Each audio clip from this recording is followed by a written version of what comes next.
Yo, good morning, friends and family. Don't know it's your boy Darren coming to you again with another episode of the worst relationship advice ever. You definitely should not listen unless it makes sense to you in some weird way, shape, or form. Right? So, in the previous videos, I've been looking at the foundation of a healthy relationship. Whatever you're trying to build, if you're trying to build something and you want to build high and you want to build strong, the foundation is very important. If that foundation is not laid correctly, then the rest of your building is going to be in trouble. And so previously we looked at unconditional love, really tried to drive home to you how important having the right understanding of love is and living that out on a daily basis with your partner and other loved ones. And in today's video, I want to zone in on intimacy. Yeah. So, intimacy, right? How we foster intimacy in our relationships, it's to be open, honest, and transparent. It's to share with one another how we're feeling, what went on in our past, what's going on in our present, and what we anticipate about our future. It's sharing our fears. It's also sharing our excitement, our good news, our bad news, or all these things we share with our partner. And it's best that we do this in a zone of zero judgment, right? I want to tell you a story of just how I came to this understanding about what intimacy is. So, as I've said before in previous videos, I'm currently going through a divorce, and my understanding of where the breakdown happened in me and my previous wife's relationship is in the area of intimacy. Yeah? So, if you know me, I've grown up in the church. Zine, been in the church from I was 10. So I gave my life to Christ, and I've grown up. I haven't backslided, I haven't fallen away or anything like that. I've always loved the Lord. I've always been involved with ministry. However, my ex was not necessarily the same. She was in the church when she was much younger. Then she kind of left the church for a couple of years and came back. And she had a understanding of how men are who grow up in the church, or how people are in general who grow up in the church, that they possibly feel that they're better than people and that they are of a higher value than those people who may have fallen off for a little bit and come back. That really was not how I genuinely felt, but that's what she believed I felt toward her. So in counseling, right, when we're doing premarital counseling and stuff, there came a time for us to share with one another, to be open, honest, and transparent. And she wanted to do that, right? However, because of what I wanted for myself out of a wife, when it came on to her sharing with me her past, I was not very accepting or welcoming of the information that she wanted to share with me. So because of that shot a bullet into the foot of our intimacy building process. And so I can say that from then, we just really had a hard time building intimacy between us, because that would have confirmed in her mind that I was judging her for her past and for how she had, fallen short in some ways, and that I was elevating myself over her as the better Christian, especially because I was trying to lead my home and be that person in the home that, we could have devotions, let us do Bible study, let us do these things to just, strengthen ourselves in our Christianity. But she didn't receive that well because she was not received well. She, in her entirety, was not received. Now, back then, I didn't know how not welcoming her information about herself, past, present, and future. I didn't know how that would have affected her on an emotional basis. I really didn't know. I didn't know that that offense would have stuck to our relationship throughout counseling, into getting married, and was possibly at the very root of all our marital problems. Yeah. Because if there's a breakdown in the intimacy building process, it is going to spiral into the other areas of intimacy. Yeah?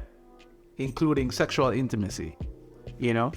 And so I know a lot of you men and women are out there having a lot of struggle, a lot of problems where sexual intimacy is concerned in your relationship. And it's possibly because the intimacy building process from previous discussions was derailed because of your prejudices. And so that's why I mentioned the zone of zero judgment. This is a concept that I kind of came up with. Really, I'm just extrapolating from an idea that I had gotten from doing a psychology course, a course that I did while I was married, just to get a better understanding of psychology and how it plays a role in our relationships.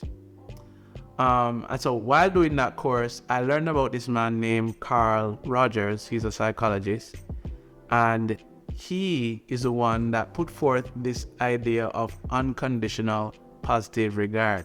And so when it comes on to those of us who are being counselors and seeking to counsel people, it's very important that we bring to them a very warm and welcoming and accepting demeanor to make the person feel loved, feel accepted, feel comfortable with sharing themselves through and through. Yeah? That is what is needed for the building of intimacy. Now, for those of us who didn't do psychology, we don't necessarily have that understanding, and we're coming from our background, from our home, from our schools, from our churches with our various prejudices. Those prejudices are going to influence how we interpret and how we interact with the idiosyncrasies and the vulnerabilities of our partner. And so we can unknowingly shoot the intimacy building process in the foot if we just don't know. And so if you're having a hard time in your relationships, right? You're having a hard time resolving conflict, you're having a hard time getting over the offenses and the difficult conversations, it's possibly because there's a breakdown in your intimacy. Yeah. And so I just want to help you to define the intimacy. And that's why I started out like that in the video. Defining intimacy will now let you know what to do and what not to do. Yeah? That when your partner is coming to you and seeking to be vulnerable and share with you that tender part of their hearts, the worst thing you can do is be dismissive, is to be judgmental, is to be, harsh in your response to whatever it is that they're saying. Yeah? And so I just want to draw attention real quick back to the scripture that I read previously in the previous video, Philippians 2 verses 3 and onward, where it says, "Do nothing out of selfish ambition or vain conceit, rather in humility value others above yourself, not looking to your own interests, but each of you to the interests of others." Right? I'll pause right there. So we understand that love is not self-seeking. However, oftentimes in our relationships, we want what we want. And there's a certain thing that we want from our husband, there's a certain thing that we want from our wife, and we want to communicate this thing to our partner so that they can deliver it to us. And there's nothing wrong with communicating that. Where we might go wrong is where we believe that this person has to do it. And if they don't do it, then they don't really love us. No, that's not right. It's okay to communicate what we want from the other person. However, we have to accept that this other person might say no, or they might just not be able to provide us with the thing that they want. Yeah?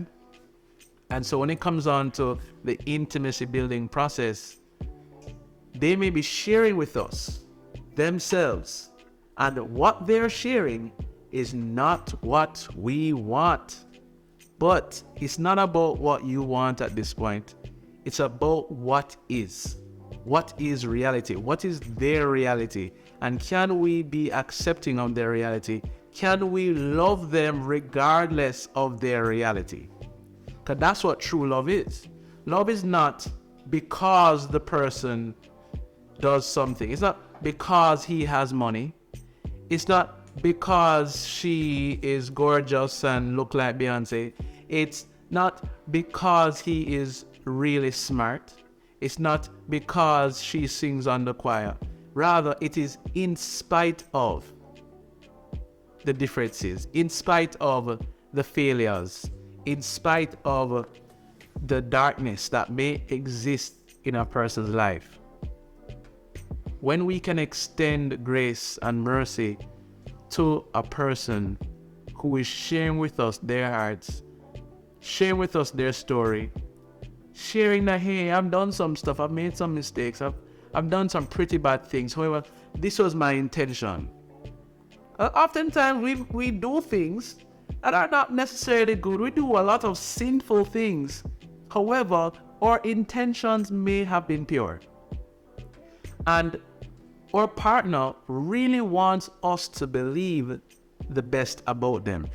They really want us to give them the benefit of the doubt, even if they're sharing with us an aspect of themselves that is not so beautiful, that is a bit ugly, a bit shady, but hey, they may be growing, they may be learning, and they need us to extend to them grace and forgiveness, even for offenses that they have not directly committed against us.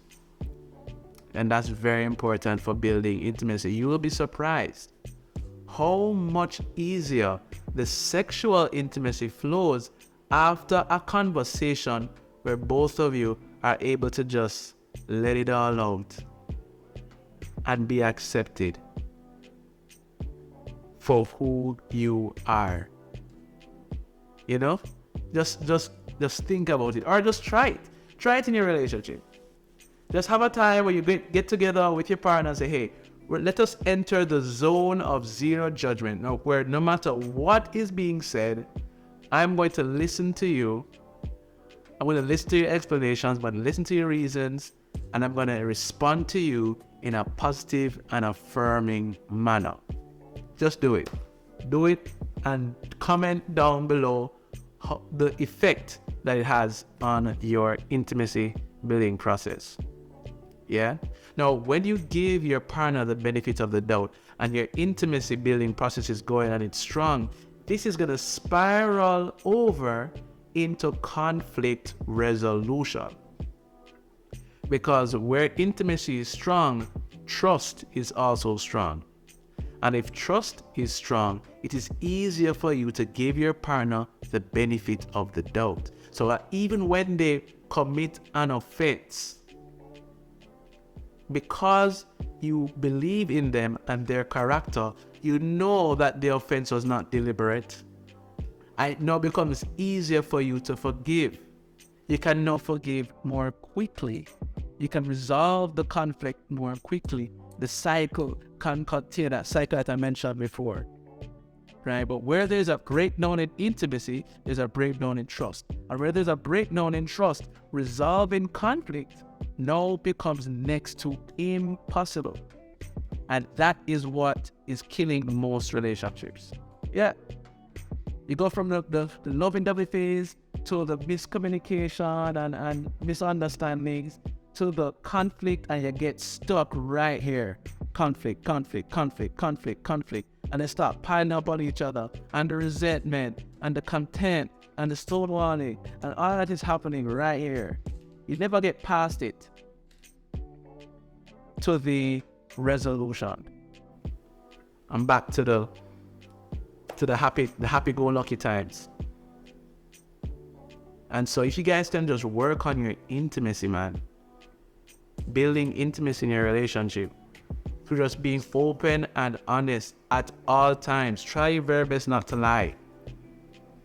It can be scary, but once you guys master building intimacy, then lying to your partner is just gonna seem like, what's the point?